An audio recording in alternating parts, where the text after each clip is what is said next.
Welcome to the Teaching Autism and Special Education Community Podcast. Hi, I'm Nikki, a passionate special educator, autism advocate, resource creator with over a decade of experience, and you may know me as the face behind Teaching Autism. This podcast is your go-to place for practical tips, hands-on strategies, and inspiring and funny stories to support special educators all around the world, whether it's building independence, creating engaging lessons, or finding that elusive work-life balance. I'm here to help you thrive inside and outside of the classroom. Let's dive into today's episode and make a difference together. Hi friends, and welcome back to the Teaching Autism and Special Education podcast. I'm your host, Nikki, and I am so glad you're here with me today. Whether you're tuning in, doing your morning commute, planning your lessons, or sneaking in a rare moment of quiet with a cup of something, let's be real, maybe it's cold coffee. But I'm here to chat about one of my absolute favorite topics, and that is how we can build independence in our classrooms. Now, I know what you're thinking. Independence? Nikki, have you seen my classroom? Trust me, I get it. There were days when I thought independence was just a mythical concept like unicorns or a staff meeting that actually ends on time. But here's the thing. It's not only possible, it's also an absolute game changer for your students and for you as a teacher. So let's start with the big why.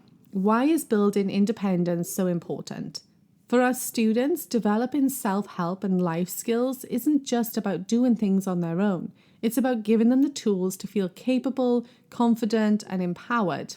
Every small step towards independence is a step toward a bigger, brighter, more fulfilling future for our students. And let's be honest, it helps us too. When students are more independent, it frees up your time to focus on other things. Maybe it's focusing on other students, managing behaviors, or dare I say it, catch your breath for a moment. Independence isn't just a gift for them, it's a gift for everyone in the classroom. Let me share a super quick story with you. A few years ago, I had a student who hated snack time. I mean, full on meltdowns, the works. I figured maybe he just wasn't hungry. But one day his mom told me that at home, he had the same meltdown every time they tried to open something for him. Turns out he wanted to open his own snacks, but he didn't know how, and he didn't know how to ask for that help. So we started small.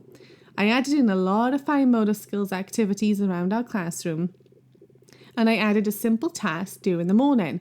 We would practice opening a bag of crackers.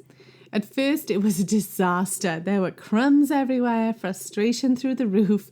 But after a few weeks, he nailed it. And the pride on his face was so worth it. And after that, snack time became a much smoother part of the day for him. The moment reminded me that independence starts with the smaller steps. And as chaotic as it can feel at first, the payoff is so worth it. All right, let's get to the good stuff. Practical tips to help your students develop self-help and life skills. Number 1, start small, but celebrate big. So choose one skill at a time, something manageable and meaningful. Maybe it's zipping up a coat, washing hands, maybe it's making a breakfast. Celebrate that progress like you just won the lottery. Stickers, high fives, you did it! Make a big deal out of it. Number 2, use visual supports. I'm talking step-by-step picture cards, video modeling. You can even use first then boards. Visuals give students something concrete to follow, and this helps reduce the verbal prompts. For example, if a student is learning to wash their hands independently, perhaps you could create a visual sequence. You need to turn on the water, get some soap, scrub your hands, rinse, turn off the water, dry your hands. You could even watch YouTube videos on these skills or film them yourselves doing it and have it on an iPad for your students to watch. Our students love to see us and each other on video, so it adds to the fun. Number 3, incorporate real life tools. Use real items whenever possible. Practicing with toy forks is cute, but nothing beats the real thing. Let them use actual zippers, snack bags, toothbrushes. It makes the skill more meaningful and transferable. Number 4, task analysis is about to be your best friend. Break down those tasks into tiny, manageable steps. Let's say the goal is to put the coat on independently. First, we're going to start with just going to get the coat independently.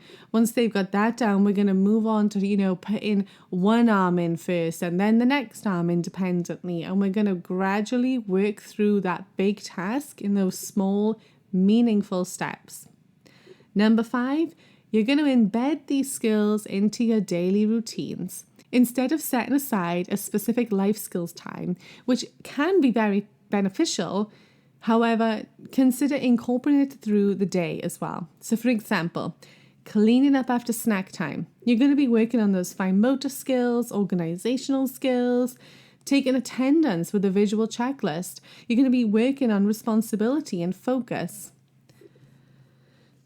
Now, let's talk about making it fun, because no one, especially us students, want to practice the same thing over and over and over unless it's engaging. Here are a few ways to keep it interesting.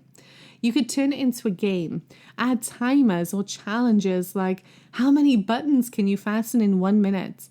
If you're teaching folding, use winter hats and scarves during a winter theme. You can use aprons during a cooking unit. You can also add music. A little song or a chant can go a long way in keeping students motivated and engaged. Every classroom is different, and every student is different. That's why flexibility is key. Some of your students might thrive with verbal prompts, while others need some hands-on guidance, and that's okay. Independence doesn't look the same for everyone. It's about finding what works for your students. So here's the takeaway that I want you to remember. Building independence is a journey, not a race.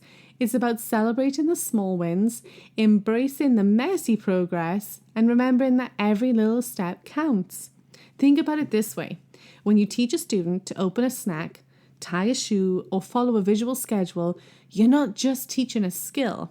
You're giving them the confidence to tackle the world one step at a time. And that is worth every crumb on the floor, every frustrating first attempt, and every single moment of trial and error. I hope this episode gave you some inspiration and practical ideas to bring back to your classroom. If you've got a success story or a challenge you're facing with building independence, I'd love to hear from you. You can drop me a message on social media at Teaching Autism or send me an email. All right, friends, that's it for today's episode. Thank you so much for joining me. And remember, you're making a bigger impact than you realize, and the work that you're doing matters. Until next time, take care of yourselves and don't forget to celebrate the small wins. You've got this.